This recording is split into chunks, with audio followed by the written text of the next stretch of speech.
Y vamos a ir al libro de Marcos, capítulo 12, versículo 15.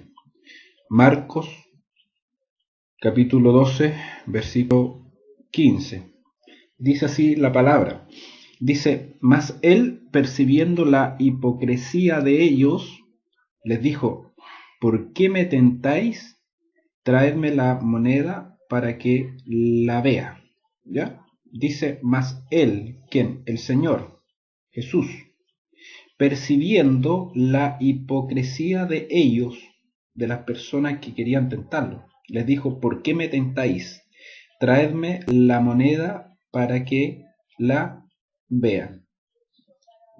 Fíjese que el Señor se encontraba frente a personas que lo querían probar para saber ellos si Él era realmente el Mesías o no.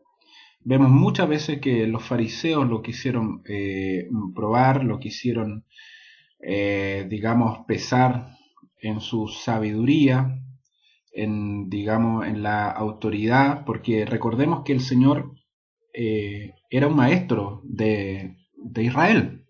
Por eso es que le decían rabí o rabino.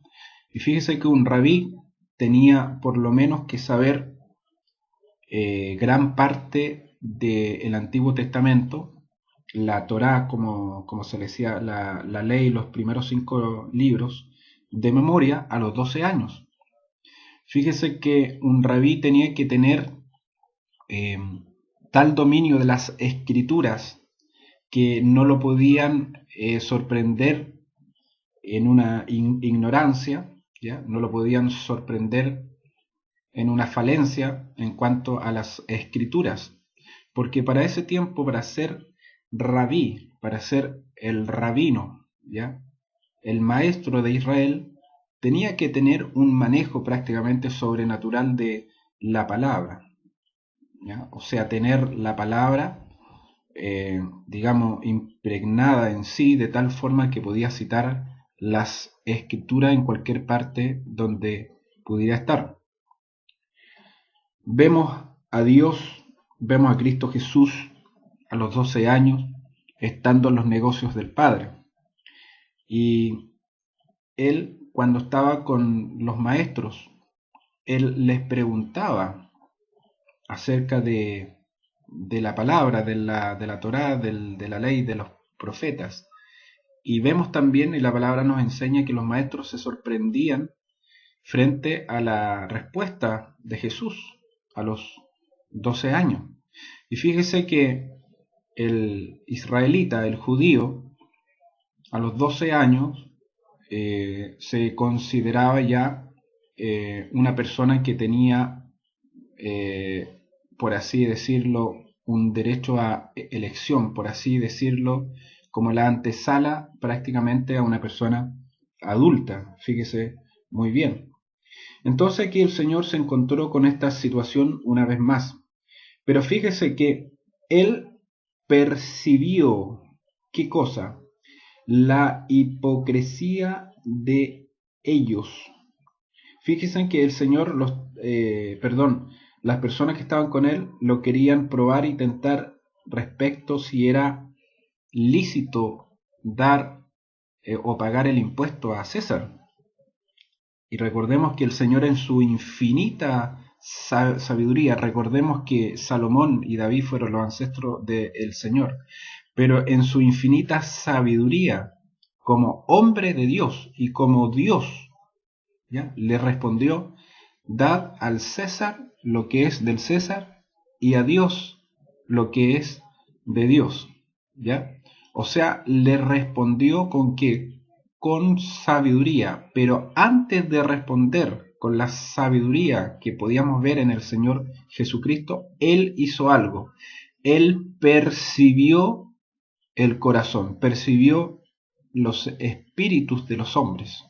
¿Con qué intención iban a preguntarle y a consultarle? Muchas veces nosotros nos encontramos con situaciones que no logramos percibir de qué manera y por qué causa nos hacen alguna consulta o alguna pregunta.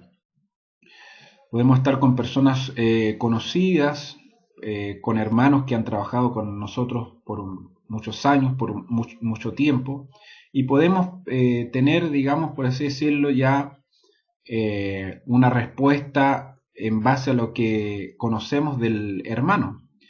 Pero ¿qué hay de alguna persona que no hemos visto nunca, o que la conocemos poco? No sabemos con qué intención nos hacen alguna consulta, alguna pregunta, con qué espíritu lo hacen. Y fíjese que la segunda parte que compone el espíritu es la percepción. El lunes pasado hablamos acerca de algo muy importante, que era la conciencia.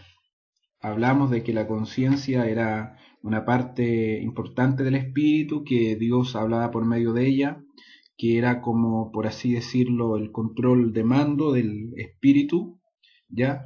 En el cual el Señor nos dirigía y nos marcaba las normas. Pero fíjese que la otra parte es la percepción espiritual, cómo uno percibe espiritualmente para pesar los espíritus, ¿ya? La palabra dice que nosotros tenemos la autoridad o la autorización de Dios de examinar, dice la palabra, examinarlo todo, retener lo bueno.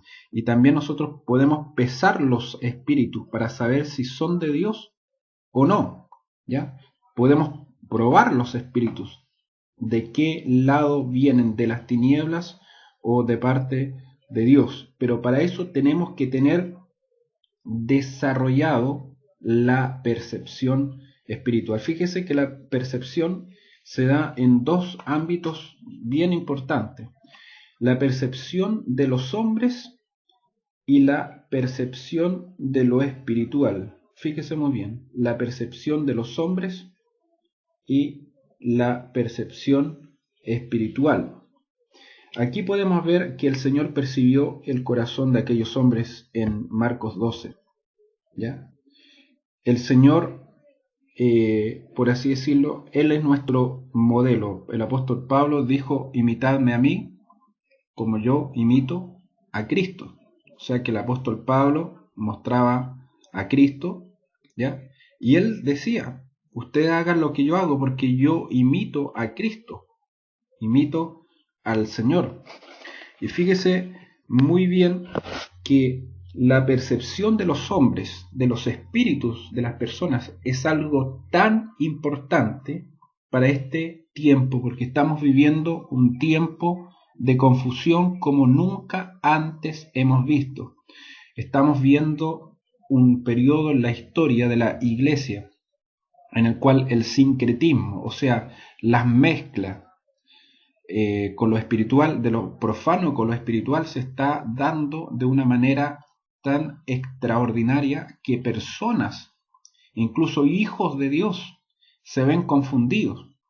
Fíjese que estaba viendo algunos comentarios de lo que yo puse por el Facebook, y voy a leer los comentarios buenos que me enviaron.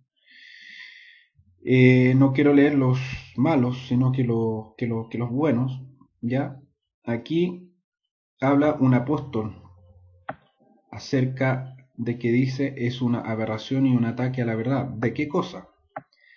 De que una persona muy importante en el mundo religioso ha expuesto en la revista Time, esa revista muy famosa estadounidense, dice que no hay fuego en el infierno y Adán y Eva no son reales.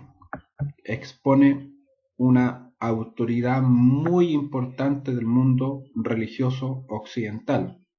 Ustedes ya saben. Entonces, un apóstol escribe acá: es una aberración y un ataque frontal a la verdad. Fíjese muy bien cómo cree usted que toman esto las personas. ¿Cómo cree usted que frente a una palabra de una autoridad de esa envergadura, digamos, lo toman. Muchas personas lo pueden creer que será una verdad, que en el infierno no está el fuego, que es la ira de Dios, ni que Adán y Eva fueron reales, dando a entender que han sido una fábula y que nuestros orígenes lo dejan en un misterio o en un ámbito ambiguo mucho más patente. Fíjese que eh, la confusión, fíjese que el tiempo que estamos viviendo es un tiempo de mezcla, de confusión, de dejar todo en lo relativo. Nosotros creemos como hijos de Dios que existe una verdad absoluta, y esa verdad absoluta es la palabra del Dios absoluto. ¿Existen absolutos? Sí, sí. Fíjese que las matemáticas como una ciencia exacta, nadie pone en tela de juicio acerca de un axioma, o más bien dicho, de una tautología. ¿Qué es una tautología? Es una verdad indiscutible, de que 2 más 2 son 4. Eso no se puede discutir. ¿Ya? Las matemáticas son una ciencia de lo absoluto. Y fíjese que no es casual que todo el sistema del universo tenga leyes absolutas. Estamos hablando de que la creación tiene leyes absolutas. ¿Ya? Por ejemplo, hablamos de la gravedad, que es la fuerza que nos empuja hacia la Tierra, concretamente hacia el centro de la Tierra. ¿Ya? Eso de que la verdad, perdón, de que la gravedad nos empuja hacia abajo, eso es una verdad absoluta. ¿Ya? Y fíjese que las palabras del Creador son una verdad absoluta. Muchos han hablado y muchos han criticado la palabra, ¿ya? Las escrituras, que se traducen que mal, que tienen falla aquí y acá. Pero fíjese, nosotros creemos, como hijos de Dios, que existen absolutos de Dios, porque Dios es un Dios de verdades absolutas. ¿Ya? Volvamos al tema.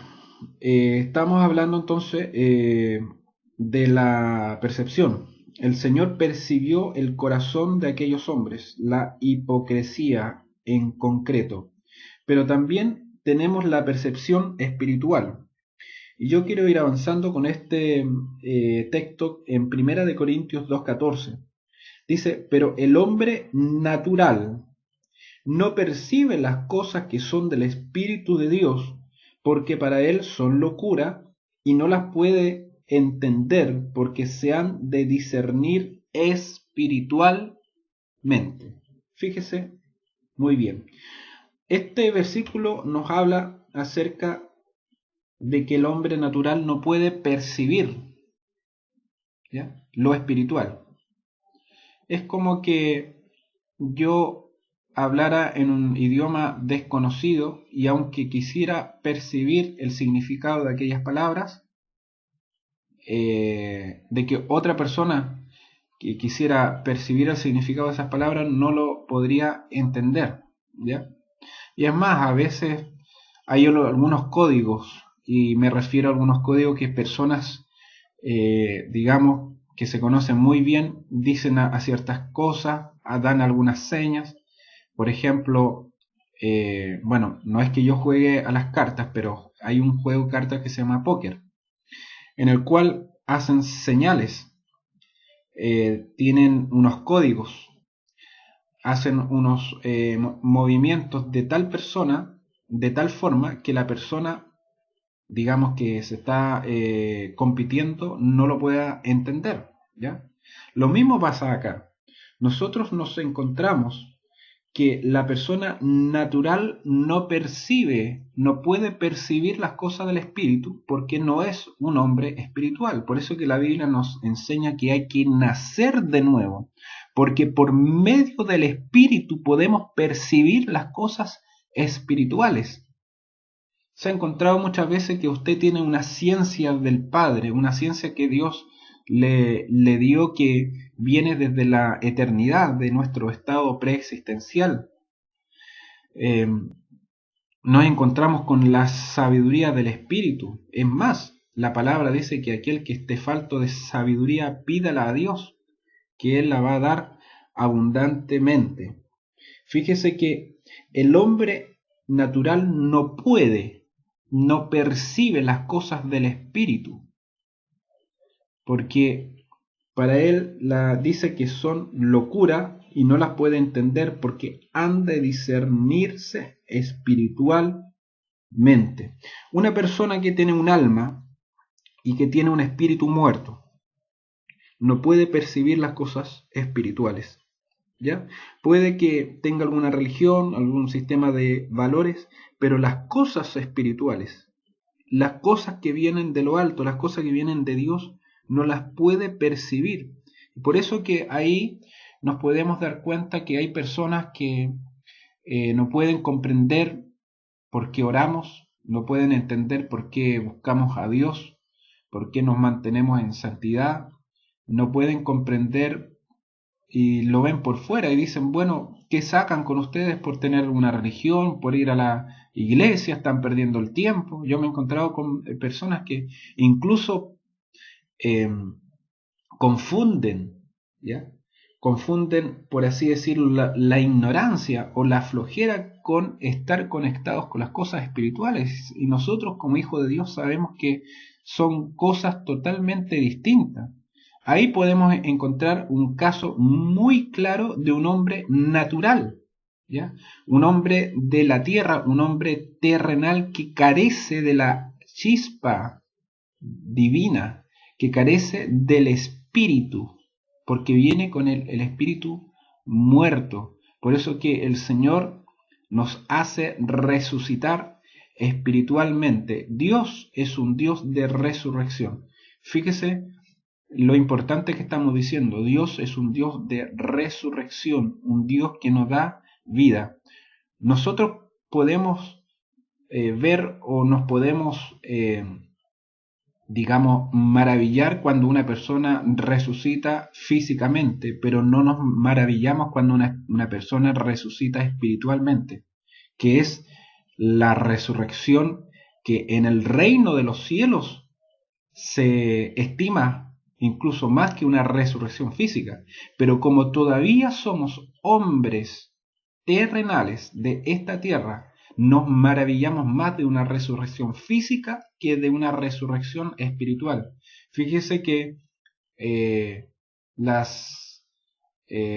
los seres espirituales, la palabra dice que los ángeles se gozan y se alegran cuando un pecador se arrepiente. Hay fiesta en los cielos, porque esa es la verdadera resurrección, o es la resurrección más importante. Desde luego nos podemos maravillar con algún milagro, sí, que el Señor resucite un muerto, pero para Dios es más importante la resurrección espiritual, porque Dios es un Dios espiritual, ¿ya? Y a Él le importa que podamos estar vivos en la dimensión espiritual. Amén. Entonces fíjese que lo espiritual ha de discernirse espiritualmente. Una persona me preguntó una vez y me dice, ¿tú entiendes lo que dices cuando oras en lengua? Yo le dije no, porque la Biblia dice que la mente queda sin fruto, o sea, el alma queda sin fruto, pero uno ora espiritualmente al Padre, a Dios. Uno está en comunión con el Padre, y como hijo de Dios, uno entra en una comunión espiritual, y de que la mente queda sin fruto, así es, así es. Nuestra mente natural, nuestra alma queda sin fruto, no sabe los misterios que hablamos espiritualmente cuando uno entra en comunión con el Señor. ¿Ya? Fíjese que hay otra percepción, que es la percepción del ambiente. Esa es el tercer tipo de percepción. Fíjese que el Señor percibía los ambientes, percibía las atmósferas. Y fíjese que eh, yo algún día voy a hablar un poco de los sueños, ¿ya? Pero quiero tocar algo, un poquitito con respecto a esto. Fíjese que Dios habla a través, bueno, Dios habla por su palabra, eso es indiscutible, ¿ya? La palabra dice que Él, hablando muchas veces por medio de los profetas, ¿ya? Los portavoces de aquellos hombres y mujeres que hablan por mandato del Señor. Pero fíjese que los sueños es como un vehículo que también el Señor nos habla. Es como, por así decirlo, una dimensión especial, ¿ya? En el cual podemos ser pesados, eh, digamos, o podemos tener una percepción del ambiente. ¿Y por qué quiero unir este tema de los sueños y del ambiente? Yo quiero, o sea, quiero hablarles que muchas veces nosotros somos influenciados en los sueños porque nuestro espíritu percibe el ambiente o el lugar donde estamos. Fíjese que Jacob llegó a un lugar que se llamaba Betel. Entonces la Biblia dice que él puso una piedra, la puso como cabecera en el lugar donde se puso a dormir. Y hay algunos que hablan que esa cabecera posteriormente pasó a ser un lugar importante de culto en el pueblo de Israel. Pero lo importante que vemos que Jacob se quedó dormido en ese lugar, y recordemos que Betel significa casa de Dios, y él no lo sabía. Y él cuando despertó dijo: cuán terrible es este lugar, no es otra cosa que la casa de Dios. Fíjese qué interesante. O sea, que él había discernido espiritualmente, o su espíritu discernió el ambiente espiritual y en qué lugar estaba. Él vio en sueños, ¿ya? Como ángeles subían y bajaban. Fíjese que no es casual que el Señor podía manifestar esa dimensión de Betel, esa dimensión de casa de Dios. Recordemos que el Señor tabernaculizó entre nosotros, o sea, tomó cuerpo, ¿ya? Y fíjese que la Biblia habla de que ángeles subían y bajaban sobre el Hijo del Hombre. Y fíjese que el paralelo lo podemos ver también con Jacob. Decía que ángeles subían y bajaban en ese lugar. O sea, que nosotros podemos darnos cuenta que nuestro espíritu percibe los ambientes. ¿No se ha encontrado usted muchas veces, y esto lo podemos ver empíricamente, de que usted entra a un lugar, que usted entra a un ambiente y muchas veces sin saberlo y sin tener, por así decirlo, una información de ese ambiente, y usted nota una presencia, una influencia, usted nota un ambiente de las tinieblas, un ambiente adverso, y después se da cuenta que realmente era así? Fíjese que yo tuve hace muchos años un sueño. Habíamos comprado nuestra casa y bueno, estábamos muy contentos con nuestra casa nueva. Nadie había vivido obviamente ahí, y que las primeras noches yo veía un sueño recurrente, y era de que veía muerte, veía personas ensangrentadas, muertas en escalas, en los peldaños de las escaleras.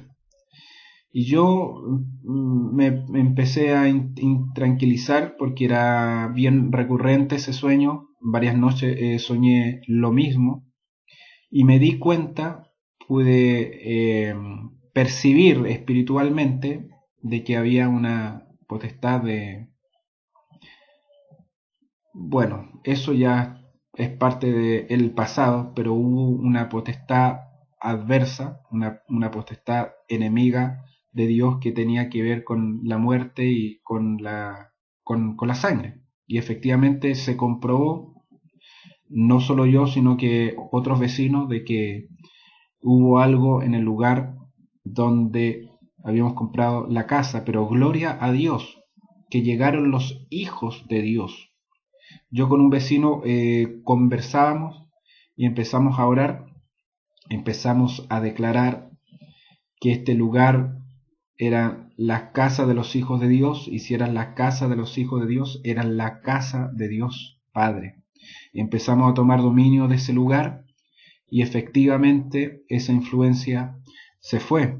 Y lo pudimos ver empíricamente, lo pudimos ver y lo pudimos comprobar que eso fue así. Y bueno, ahí estaba la percepción de los ambientes. Fíjese que es importantísimo entonces tener la percepción, que es una parte fundamental del espíritu, porque se puede percibir, punto uno, como habíamos dicho, los espíritus de los hombres. Ya se pueden percibir a los hombres para poder distinguir con qué espíritu preguntan las cosas, con qué espíritu hacen las cosas, ¿ya? Porque los apóstoles lo tenían bien claro desde el principio. Ellos decían que habían algunos que predicaban el evangelio por revancha, otros por, no sé, por envidia. O sea que podemos ver de que esto funcionaba con los apóstoles del principio, y tiene que funcionar con los apóstoles, con el movimiento apostólico de este último tiempo. Segundo, vimos de que podemos percibir lo espiritual, ¿ya? Las cosas que son de Dios, las cosas que vienen netamente de Dios, y podemos separar lo santo de lo profano, ya que lo profano ya se disfraza de cosas de Dios. Por eso que la Biblia dice que digamos, el diablo se disfraza como ángel de luz, ya como ministro de luz, y no lo son, ¿ya? Y por último podemos ver la percepción de los ambientes, ¿ya? Muchas veces tenemos que darnos cuenta, ¿ya? El ambiente donde estamos, la casa donde estamos, y tenemos que tener la percepción y la revelación cuando somos convocados a la casa de un padre.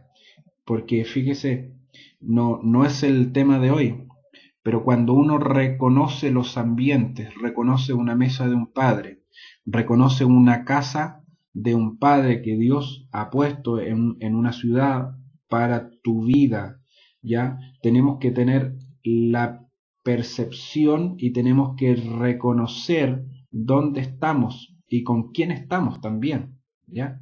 Por eso que cuando nosotros entablamos una conversación con un príncipe de Dios, con un padre, con un apóstol, nosotros tenemos que tener la sabiduría frente a quien estamos, ¿ya?